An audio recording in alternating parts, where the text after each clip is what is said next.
Assalamualaikum warahmatullahi wabarakatuh. Bismillahirrahmanirrahim. Allahumma ya Allah ihdinas siratal mustaqim siratal ladzina an'amta 'alaihim ghairil maghdubi 'alaihim waladdallin amin.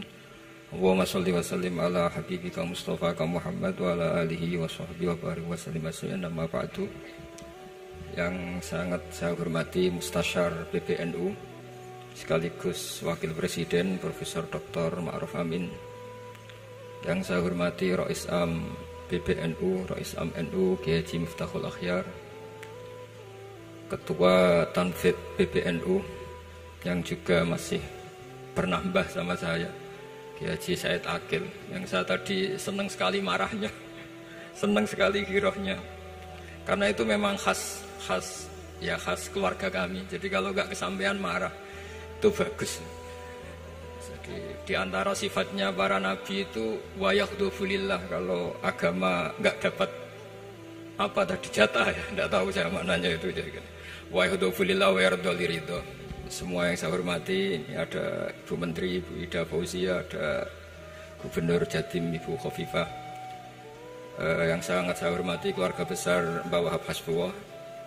Di sini secara berurutan ada Nyai Mutmainnah, ada Nyai Mahfuzah, ada Nyai Hizbiyah, ada Nyai Mujidah. Yang sangat saya hormati Kiai Haji Hasib, Kiai Haji Rokib, semua yang saya hormati para santri, para alumni. Alhamdulillah tadi acaranya banyak sekali, jadi saya nanti ngaji insya Allah 15 menit. Karena menurut saya solusi bangsa ini itu mudah sekali kalau mau niru Mbah Wahab. Saya kemarin ditilihi Gus Hasib, saya tidak bilang bertamu, karena kalau tamu itu seakan-akan saya yang jadi tujuan, tapi nilihi lah karena beliau orang sepuh. Kemudian beberapa hari dikasih paketan buku beliau tentang Mbah Wahab, buku dari beliau tentang Mbah Wahab. Tapi sebetulnya saya tahu banyak tentang Mbah Wahab tanpa buku itu, karena Mbah Maimun, guru saya, juga bapak saya, Kiai Haji Nur Salim sering cerita. Kiai Wahab itu pedagang, juga ulama, juga politikus, juga pahlawan.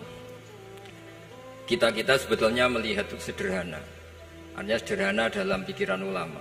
Jadi pernah suatu ketika Sayyidina Ali itu marah besar ketika melihat umat Islam itu pasif itu tidak aktif, sehingga beliau marah besar di antara kalimatnya itu, karena ini tengah-tengah kalimat langsung pakai fa'ataf atau fa'tafrek atau apa sajalah, nanti terserah santri-santri yang iqrob. Fakubhan lakum hina sirtum gharadun yurma. Jadi umat ini akan buruk sekali ketika posisinya itu objek yang jadi sasaran tembak atau sasaran perasan pihak lain. Ketika misalnya haji itu bagus prospek, nanti ujung-ujungnya yang bikin sajadah kadang orang sana, mau biang kubu sebelah, nanti sensitif secara politik. Nanti ketika umat Islam punya kebutuhan pakaian ihram besar, juga yang produk kadang orang lain. Begitu seterusnya, sehingga setiap kebutuhan kita pun yang produk itu orang lain. Sehingga Mbah Wahab berpikiran sampai impor mori, pas itu kain putih. Begitu juga traveling, ketika umat Islam butuh mudah pergi ke Mekah untuk haji dan umrah, juga bironya itu kadang orang lain. Zaman itu Hindia Belanda, sehingga beliau dulu sudah mendirikan semacam biro haji. Itu semua adalah madhab, di antara madhab Sayyidina Ali ketika beliau mengatakan fakubhan lakum hina sirtum gharadun yurma. Buruk sekali kamu di mana-mana ini jadi objek. Misalnya kira-kira ginilah, kalau hallnya Mbah Wahab itu ada 10.000 santri dan semuanya karena keluarga kiai itu dermawan, sama Bu Mujidah dikasih makan semua. Nanti cateringnya yang menyediakan orang lain, kita tidak punya kecakapan produksi itu atau melayani itu. Sehingga perdagangan Mbah Wahab dalam tradisi keulamaan itu dimaknani sebagai supaya kita ini jadi aktor, baik di perdagangan, di politik, maupun dalam solusi urusan-urusan publik.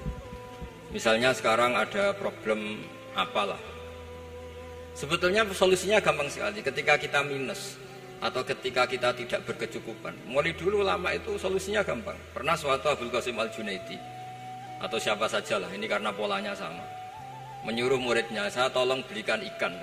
Cara sekarang mungkin dikasih uang 50.000, terus dikasih tahu sama muridnya, Pak Yai uangnya tidak cukup karena harga ikannya 70.000. Terus kata gurunya, beri lebih murah lagi. Uang 50 aja tidak cukup, kok cari yang lebih murah.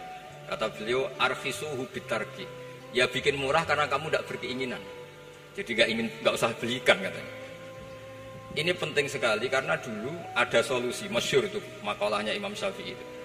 Kata beliau, fa innal ghina anisya'ila bihi. Kalau kamu ingin tidak tergantung sesuatu, maka hindari sesuatu itu. Jangan memaksakan memenuhi sesuatu itu dengan memaksakan, tapi hindari sesuatu itu. Saya misalnya kalau nuruti kepengin misalnya, kalau saya dengan nafsu serakah saya, mungkin saya ingin punya mobil mewah, ingin apa saja. Tapi itu membuat saya tersiksa karena harus menyediakan ini itu. Ya sudah, tidak usah ingin.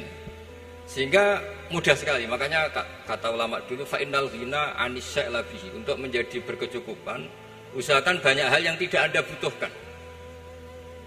Semakin banyak hal yang kita butuhkan, maka kita akan tergantung akan sesuatu itu. Makanya banyak ilmuwan, saya sering diskusi sama pakar-pakar sama ilmuwan. Apakah negara Amerika itu negara yang kuat? Banyak ilmuwan yang berpikir itu ilmuwan politik, bukan tasawuf. Berpikir negara paling lemah itu ya kayak Amerika. Karena semakin powernya kuat, ketergantungannya semakin kuat. Untuk memenuhi kebutuhan listrik harus begini, untuk kebutuhan minyaknya harus ini. Semakin kita kuat, maka ketergantungan akan sesuatu semakin banyak. Jadi ibarat orang yang punya Alphard sama yang enggak, kayak mana ya? Kayak yang enggak, karena kebutuhannya ada banyak. Artinya dalam kondisi krisis, ulama masih punya solusi, yaitu al-ghina itu anisya'la bihi. Jadi usahakan ketercukupan itu karena menghindari kebutuhan-kebutuhan yang tidak primer, yang tidak prinsip. Bukan memaksakan semuanya terpenuhi. Karena kita ini ulama. Dulu ketika sebelum ada negara, belum ada TNI, itu ulama punya cara untuk melawan Belanda. Karena mereka terbiasa punya loyalis, punya muhibbin, punya ghirah, punya strategi. Sehingga Belanda itu kesulitan ngadu ulama. Apalagi mereka terus ke Mekah, ketemu komunitas internasional yang semuanya berfatwa bahwa penjajahan harus dilawan. Itu luar biasa. Belum ada negara, nggak ditopang negara, kemudian tetap bisa melakukan perlawanan. Coba kalau dulu ngelawan nunggu, wah saya mau ngelawan penjajah kalau saya diangkat jadi TNI, saya mau ngelawan kalau saya punya otoritas yang disahkan negara, itu ribet, negara belum terbentuk. Makanya ini saya tidak akan ngaji lama-lama, tapi saya akan cerita khas Mbah Wahab sesuai riwayat yang saya dapatkan dari guru-guru kami, bahwa beliau tadi seperti yang dikatakan Pak Said, membina dan menyebarkan NU kemana-mana tanpa uang proposal. Nggak kebayang saat itu proposal kepada siapa, negara sendiri masih susah. Lalu mau diajukan kemana?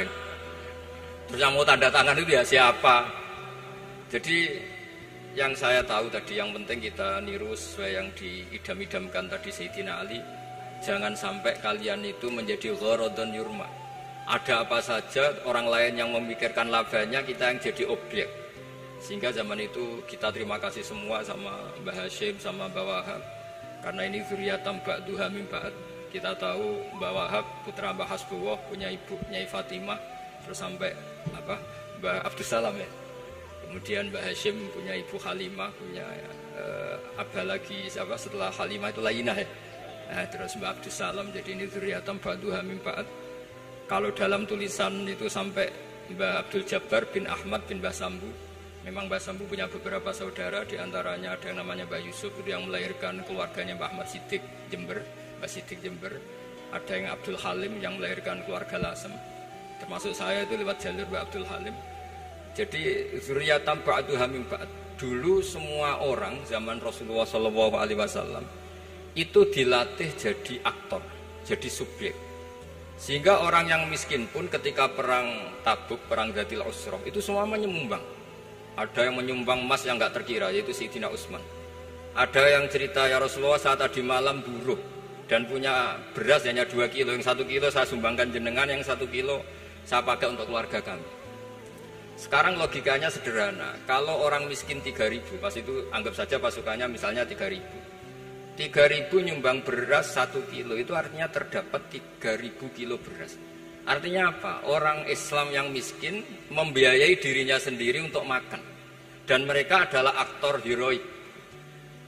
Tapi kalau misalnya ini orang-orang miskin ini tidak mau urun rembuk, kemudian menjadi beban negara, maka yang harusnya dipakai senjata, dipakai beli sembako. Dulu zaman Nabi meskipun orang itu miskin itu semuanya bersifat heroik. Sehingga perang Dzatul Usra itu perang paling dikenang Al-Quran. Nah, efek dari ingin memberi adalah tidak tamak. Makanya kalau dalam kitab tasawuf itu orang pikir itu gak dikritik. Yang dikritik orang tomak. Karena orang menvonis orang lain kikir itu pasti karena berkeinginan mendapat. Kalau tidak berkeinginan mendapat, maka orang lain tidak akan kamu vonis sebagai kikir.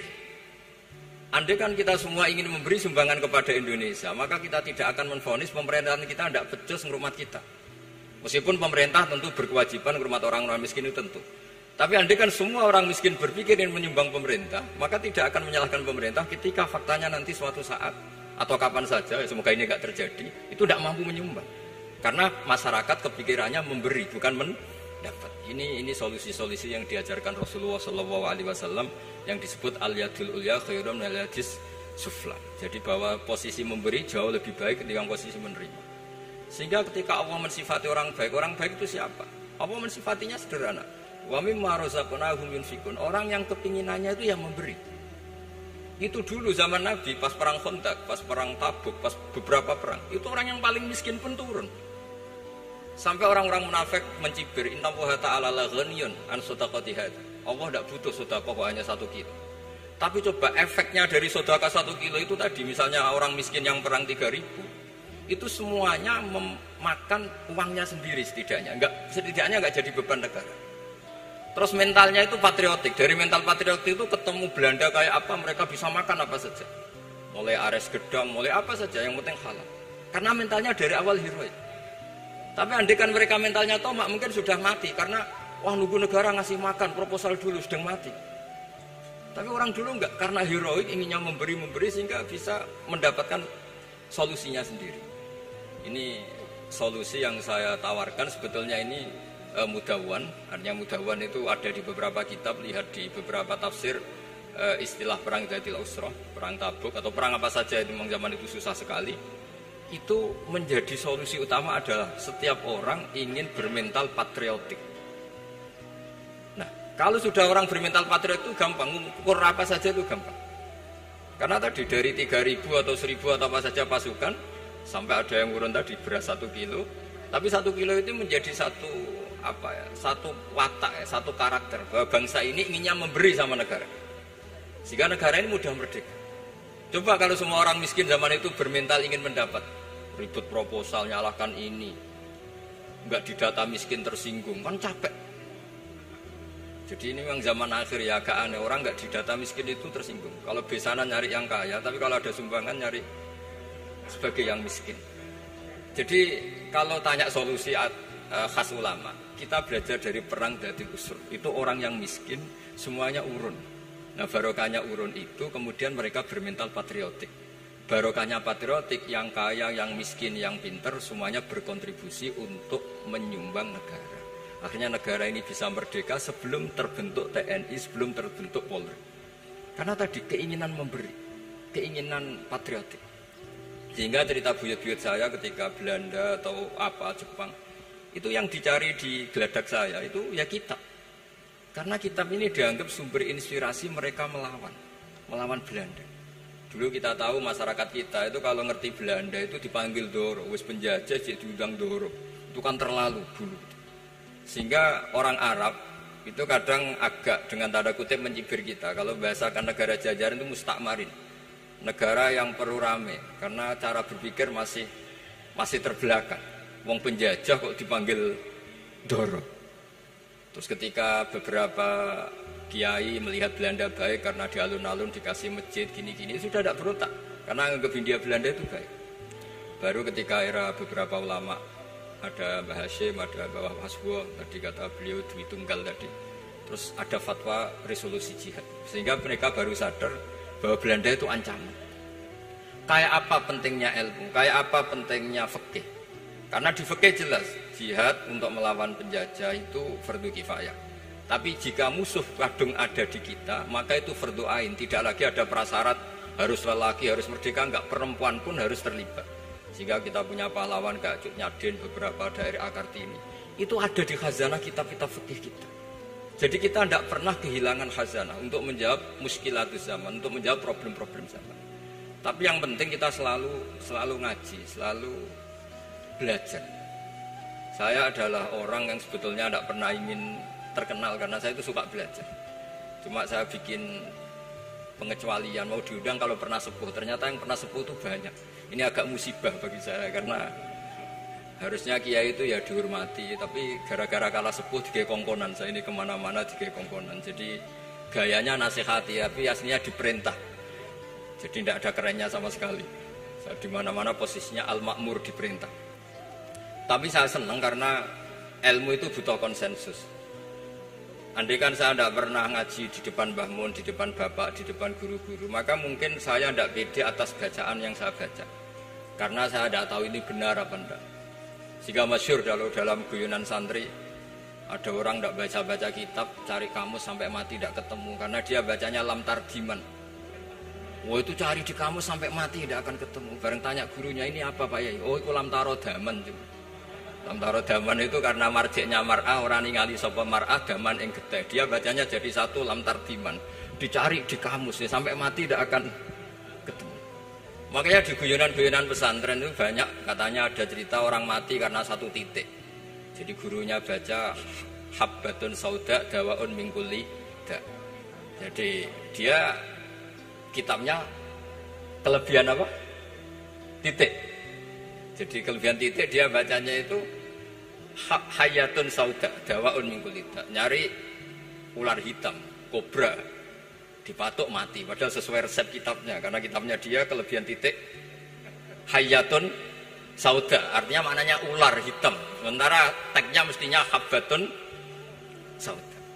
Jadi kenaifan-kenaifan begini itu harus kita dandani, karena yang bisa, kata Pak Said tadi, yang bisa itu kita. Cari kebenaran dari mana? Kita itu ya pokoknya ulama lah. Udah harus NU, udah harus Muhammadiyah, pokoknya ulama. Yang wasatiyah. Itu nanti terus gimana? Yang wasatiyah itu kayak apa? Tapi jelas ulama. Karena dulu zaman, kalau kita fair secara sejarah dulu ya Mbah Wahab ya dekat Mas Mansur. Dulu Mbah Hashim ngaji sama Mbah Ahmad Dahlan, sama-sama di Mbah Soleh Darat. Ketika di Mekah ya sama-sama ngaji di Syekh Khotim Minangkabau. Jadi kalau era beliau itu ya memang dulu perbedaan itu nggak ada masalah. Karena perbedaan itu bawaan visi ya. Saya belajar usul fikih di antara yang diceritakan di buku-buku Mbah Wahab. Beliau itu ahli usul fikih. Sementara Ki Bisri itu suka fikih mateng. Sehingga memang ada perbedaan antara fikih mateng dan usul fikih. Saya beri satu contoh. Ini guyonan tapi nanti di usul fikih nanti kelihatan. Di usul fikih itu ada ilmu namanya tangkihul manat. Ketika Nabi sama-sama menyebut sesuatu, sebetulnya ada benang merah di situ, tidak sama persis. Misalnya begini. Ja'a a'rabiyun ila Rasulillah sallallahu alaihi wasallam. Faqala ya Rasulullah ahlaktu. Wa ma ahlakaka qal waqatu imraati fi nahari Ramadan. Ya Rasulullah, saya ini orang yang rusak karena saya berhubungan intim dengan istri saya di ketika Ramadan. Terus Nabi ngendikan, ya sudah kamu harus merdekakan budak, saya tidak punya ya Rasulullah. Ya sudah kamu puasa 2 bulan berturut-turut. Kata beliau, puasa baru sehari saja kecelakaan apalagi 2 bulan. Karena kamu orang Arab lah, orang Arab itu, dia cerita ini di Arab kita. Terus, ya sudah kamu sedekah sama 60 orang miskin. Saya ini orang paling miskin. Susah kan menghadapi orang miskin seperti ini. Nah, pertanyaannya secara usul fikih. Menurut mazhab Syafi'i, sanksi berat itu hanya untuk yang berhubungan suami istri. Sehingga kalau membatalkannya pakai rokok, pakai minum, pakai makan, tidak kena sanksi seberat itu. Masuk akal kan, karena memang hubungan suami istri dalam banyak hal, misalnya haji, itu ifsad, yang benar-benar ifsad, bisa merusak haji secara total. Tapi menurut Imam Malik, pikiran Imam Syafi'i itu dianggap aneh. Loh ini hubungan suami istri itu statusnya mubah, sesuatu yang boleh.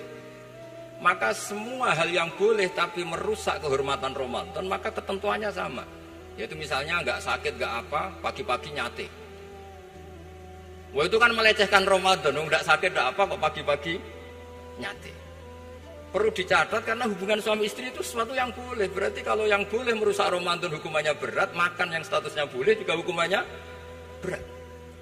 Itu dulu bapak saya ketika bikin analogi itu mau cerita sederhana gini. Hak dhisik ono santri ya goblok.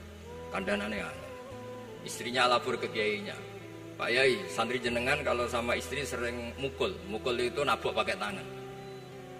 Santrinya dipanggil kan alumni. Kamu jangan sering mukul istri kamu gini-gini.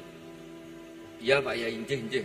Suatu saat 2 minggu istrinya lapor lagi. Sekarang enggak nabok Pak Yai, nyaduk. Karena yang dilarang hanya nabok. Dipanggil kiai, lo kamu katanya masih sering nyaduk istri kamu. Yang dilarang kan mukul, sekarang nyaduk. Kapan-kapan meludahi. Nah, artinya di usul fikih dijelaskan bahwa makna haramnya naboi adalah hurmatul idza, haramnya menyakiti. Maka nyaduk sama, meludahi sama, menerlantarkan sama. Itu dulu bahwa ahlinya bikin usul fikih seperti itu. Sehingga misalnya amar ma'ruf nahi mungkar ketika beliau ditanya, apakah perlu ikut kabinet gotong royong? Tapi di situ banyak kelompok yang mungkin tidak cocok. Pikirannya kayak apa harus ikut, justru ikut itu ikut benahi dari dalam. Meskipun dari ikut itu bahwa Wahab Nyun Sewu yang ngalami fitnah yang macam-macam dituduh karena zaman itu nasakom. Tapi itu beliau santai saja. Tapi zaman itu memang itu sah karena zaman itu belum dibubarkan.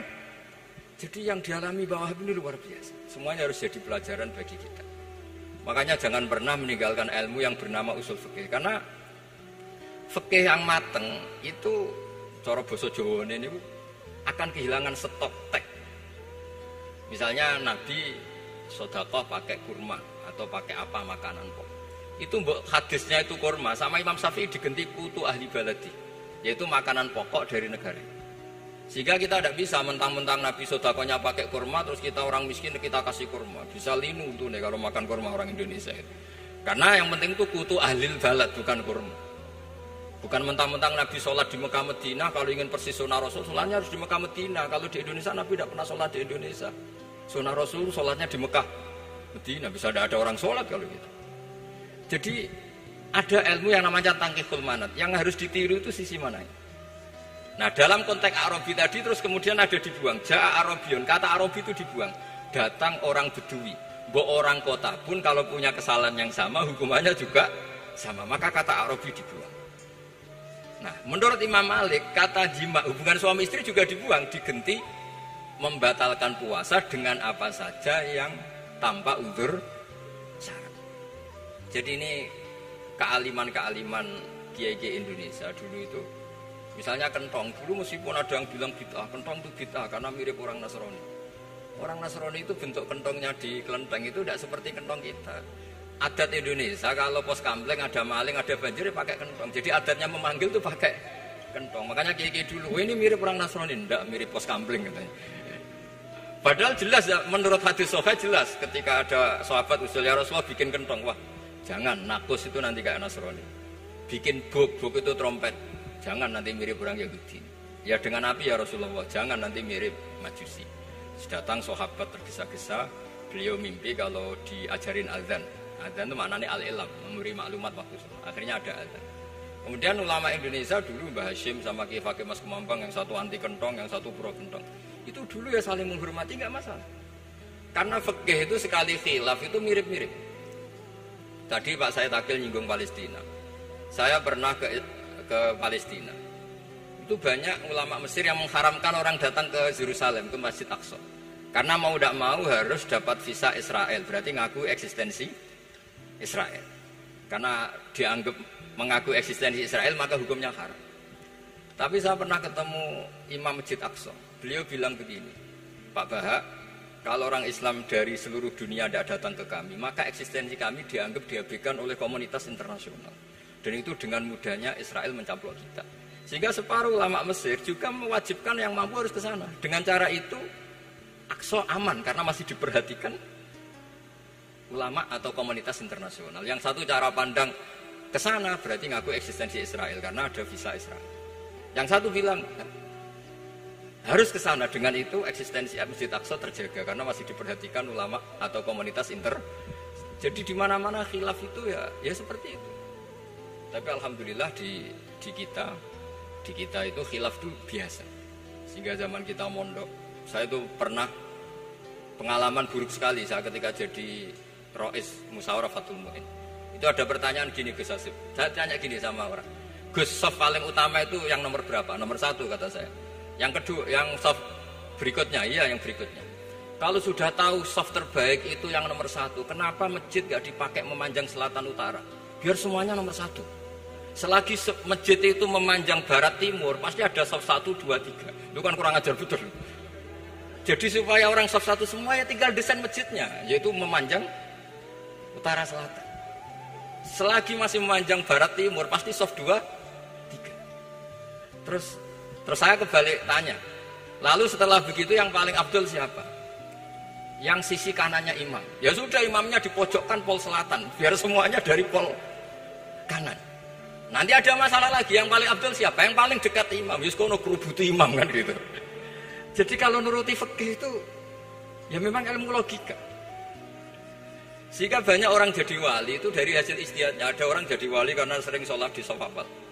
Tapi ada wali pesaingnya justru jadi wali karena kalau sholat di belakang. Tapi tetap wali. Suatu saat 2 wali ini ketemu. Loh, kamu kok wali padahal kalau sholat paling belakang. Saya tuh malu sama Allah. Kok kayak sok suci ya gue ngarep gitu. Jadi wali karena adab, bukan karena malas loh. Saya itu gak pede, saya saja kok sholat di depan. Maksudnya kok kepedean itu. Tapi tentu secara syariat tetap baik yang di depan. Ini saya bukan bela yang. Kenapa saya cerita bela yang belakang? Karena yang bela jarang gitu. Makanya saya. Dan kebetulan saya kalau sholat ya sering di soft belakang. Tapi ini saya cerita betapa logika fikih itu khazanahnya banyak dan luas. Dan kita bicara usul fikih itu biasa. Kita belajar sama beberapa ulama. Saya berkali-kali cerita di mana-mana. Muhammad bin Hasan Asyibani itu mewajibkan ulama kaya. Dan beliau kalau ngitung duit itu di kamar tamu, di ruang tamu. Sehingga santri itu kepikiran nyalami template. Kan cara orang Jawa kan meliti ngitung duit kok di ruang tamu. Tapi ternyata alasannya beliau masuk akal. Ben santri ku roh nak kiye ini di duit. Jadi ra perlu kepikiran nyumbang gulu. Ya masuk akal. Tapi yang nyimpen duit ya masuk akal. Wong duit kok dipamer-pamer. Tapi yang pamer nggih monggo nak niate ben wong liya ndak perlu berempati, gak perlu sakit. Jika gak perlu didata dapat BLT mergo duit tidak kok. Ya itu semuanya istihad. Assalamualaikum warahmatullahi wabarakatuh.